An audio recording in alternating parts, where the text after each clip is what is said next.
प्रिय विद्यार्थियों, हिंदी साहित्य बीए प्रथम वर्ष के कक्षा में आपका अभिनंदन है। कबीर काव्य के अंतर्गत हम उनकी शाखियों का अध्ययन कर रहे थे। जैसा कि आप भली भांति जानते हैं कि जो शाखियाँ हैं वह वस्तुतः दोहे के रूप में हैं और उसके अंतर्गत हमने सुमिरन को अंग पढ़ लिया था और जो विरह को जो अंग है, विरह के अंग के अंतर्गत परमात्मा से बिछड़ी हुई जो जीवात्मा है वह उसके प्रेम में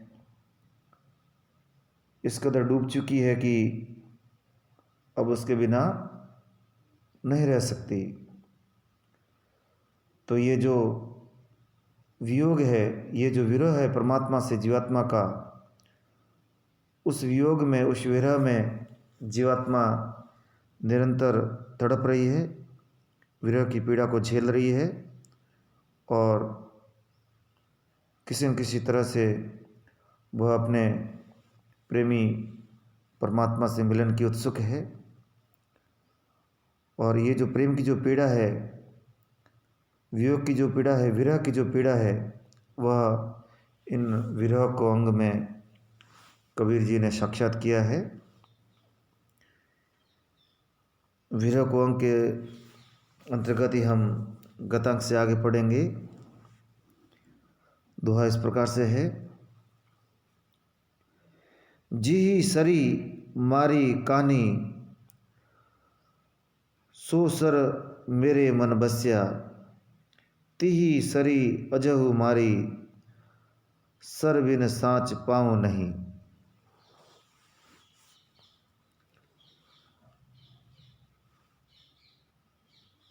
जैसा कि आप जानते हैं कि ये जो साखी है, विरह को अंग शीर्षक से जो साखियाँ हमारे पाठ्यक्रम में संकलित है, उनसे लिया गया है और इसमें परमात्मा के प्रेम में निर्लिप्त भाव से जो जीवात्मा निमग्न है, वह प्रेम की पीड़ा को भी किसी प्रकार से है नहीं मानती है, बल्कि प्रेम की जो पीड़ा है, विरह की जो एक तत्वता है, उसके अंदर भी एक आनंद है। उसी को यहाँ कबीरदास जी ने बताया है कि प्रेम की पीड़ा भी किसी प्रकार से है नहीं होकर प्रेम की, ईश्वर की जो प्रेम की पीड़ा है, प्रेम की जो पीर है, वह भी आदर के योग्य है, सम्माननीय है, वर्ण योग्य है। जी सरी मारी कानी, जीवात्मा है वह अपने परमात्मा के संबंध में कह रही है, उसको संबोधित करके कह रही है। सरी, सरी का अर्थ होता है बाण। जी सरी मारी कानी, सो सर मेरे मन बस्या।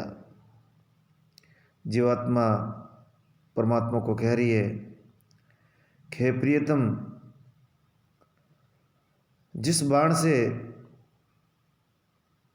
या जिस बाण को आपने कल मारा था, बाण से तात्पर्य प्रेम रूपी बाण से है, यथार्थ रूप के बाण से नहीं है। कई साहित्यिक प्रसंगों में, पौराणिक प्रसंगों में भी हम देखते हैं कि जो प्रेम के जो देवता है कामदेव, वे जो फूल या जो कुसुम के जो बाण होते हैं, उनसे जो संसार में रहने वाले युवक युवतियाँ हैं, उन पर उस प्रेम बाण को मारते हैं और वे प्रेमातुर हो जाते हैं। तो यहाँ पर भी उसी प्रेम प्राण की बात कही गई है। कबीरदास जी परमात्मा रूपी जो उनका प्रेमी है उनको संबोधित करते हुए कह रहे हैं कि हे प्रियवर, जिस प्रेम बाण को आपने कल मारा था वह मेरे मन में बस गया है। अर्थात आपके जो प्रेम रूपी जो बाण हैं वे मेरे हृदय को भाते हैं और उन प्रेम रूपी बाणों से जो घाव होते हैं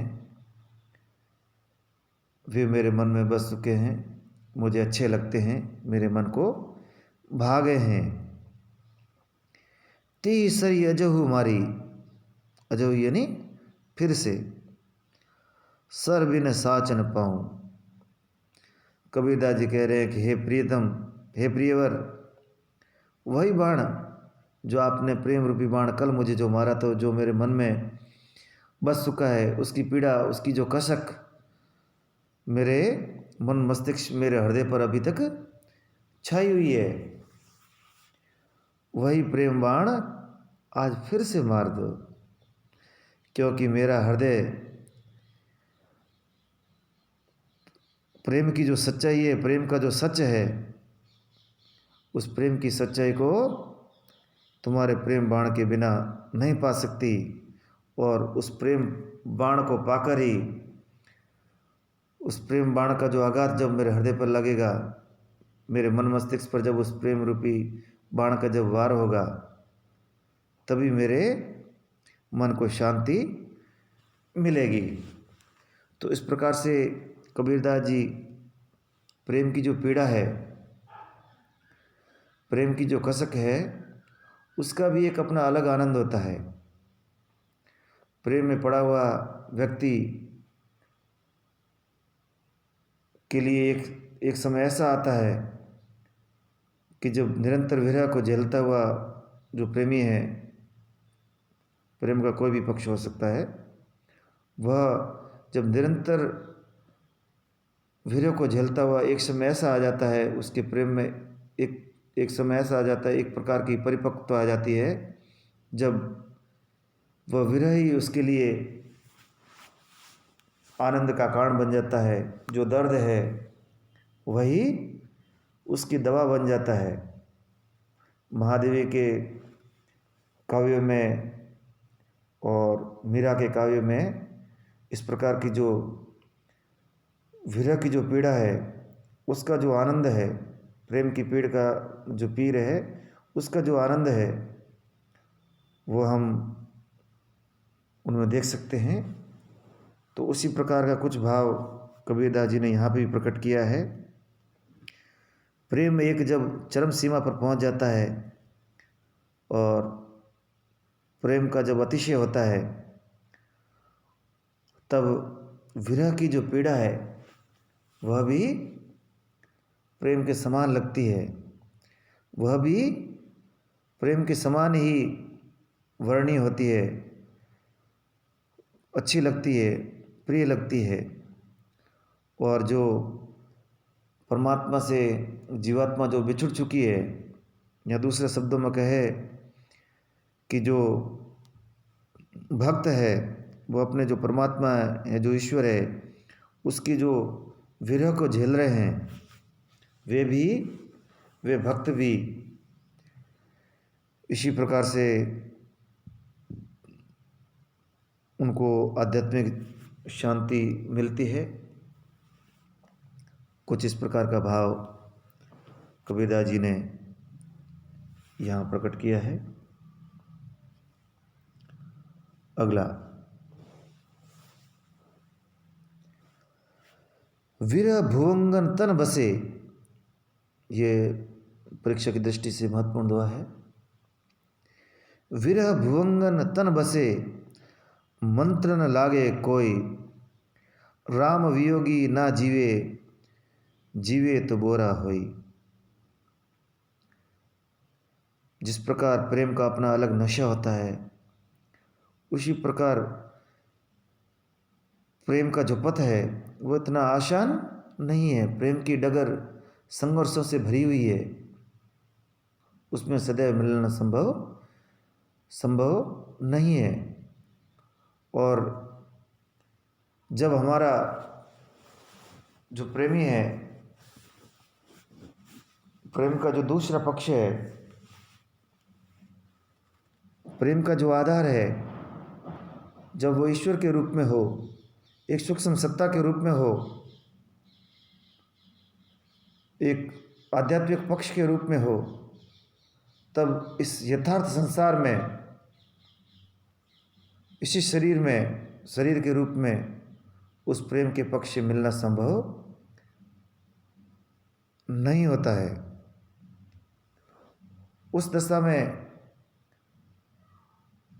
जब जीवात्मा उस परमात्मा के प्रेम में निरंतर तड़पती हुई, प्रेम पथ पर आगे बढ़ती हुई, उससे मिलने की अभिलाषा रखती हुई, ज्यों ज्यों उसकी चाह बढ़ती है, वैसे वैसे जो विरह की जो पीड़ा है वह तीव्र होती जाती है। लेकिन यह जो प्रेम है, ये प्रेम की जो पीड़ा है, ये अत्यंत सूक्ष्म स्तर पर होती है। और यथार्थ का जो जगत है, आंखों से दिखाई देने वाला जो संसार है, उस संसार में इसका कोई इलाज नहीं है, इसकी कोई औषधि नहीं है। स्वयं परमात्मा की प्राप्ति ही उसकी औषधि है। लेकिन यह यथार्थ संसार में इस प्रकार से उनका शारीरिक जो मिलन है वह संभव नहीं है। इसलिए कबीरदास जी परमात्मा के वियोग में आत्मा की किस प्रकार की दशा हो जाती है, उसको यहाँ पर दिखाया गया है। विरह भुवंगम तन बसे, मंत्र न लागे कोई, राम वियोगी ना जीवे, जीवे तो बोरा होई। विरह भुवंगम, भुवंगम का अर्थ होता है सांप, सर्प, नाग। तो यहाँ जो विरह है उसको एक भुवंगम या सर्प का रूप दिया गया है, सर्प के रूप में विरह को दिखाया गया है। विरह भुवंगम तन बसे, मंत्र न लागे कोई।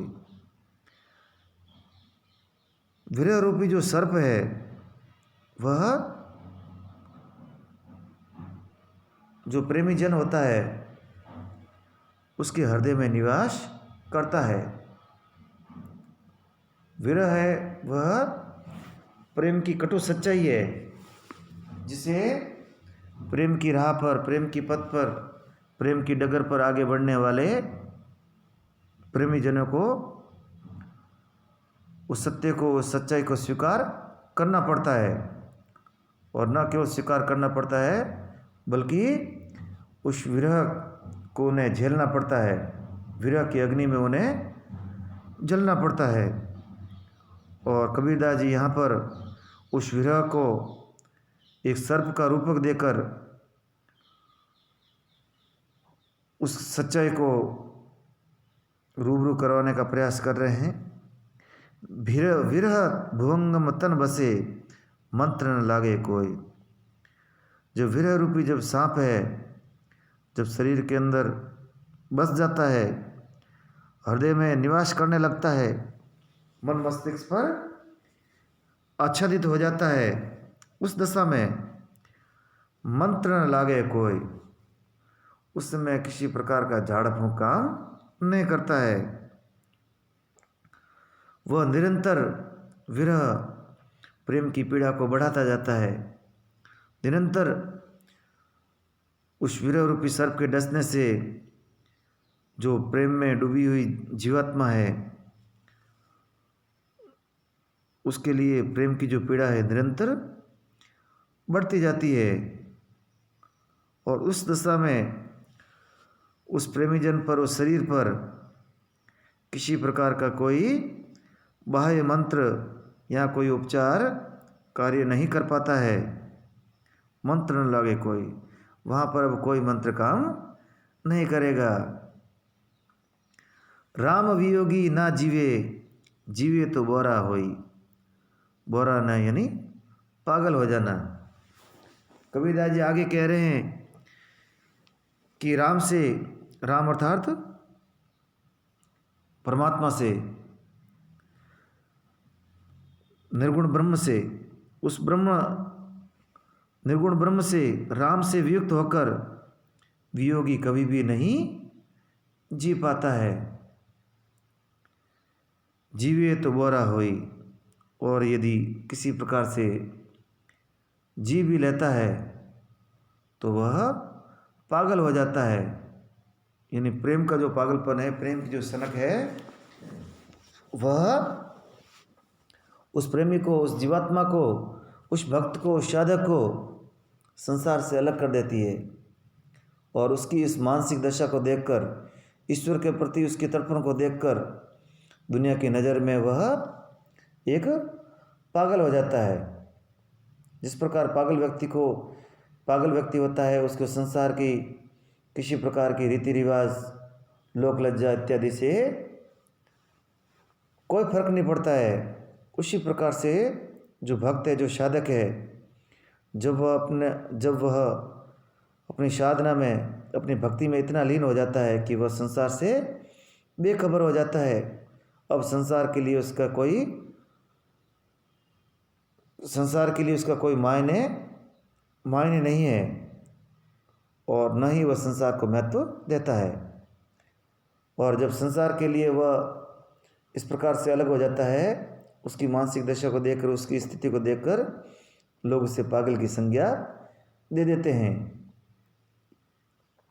तो कबीरदास जी भी कहते हैं कि राम से जो वियुक्त जीव है, राम से विचरी हुई जो जीवात्मा है, परब्रह्म जो निर्गुण ब्रह्म है, उससे बिछड़ी हुई, उससे वियुक्त, उसके वियोग में जी रही, उसके प्रेम में पड़ी हुई जो जीवात्मा है, वह अब किसी प्रकार से चैन से नहीं रह सकती। जैसे जैसे वह साधना की ओर बढ़ता है, वैसे वैसे उसका जो प्रेम है, उसकी साधना है, वह और भी गहरी हो जाती है। तो परमात्मा के प्रति उसकी जो चाह है वो और भी तीव्रतर हो जाती है, और परमात्मा के प्रति उसकी चाह को वह बढ़ाती जाती है। तो इसलिए कबीरदास जी कह रहे हैं कि राम से युक्त जीव है, वह किसी प्रकार से जी नहीं पाता है, क्योंकि परमात्मा की प्रेम की जो तरफ है, उसके हृदय में निरंतर कसक वो बनी रहती है। और वह किसी प्रकार से जी भी लेता है तो वह, उसकी दशा पागल सी हो जाती है, पागलों के समान हो जाती है।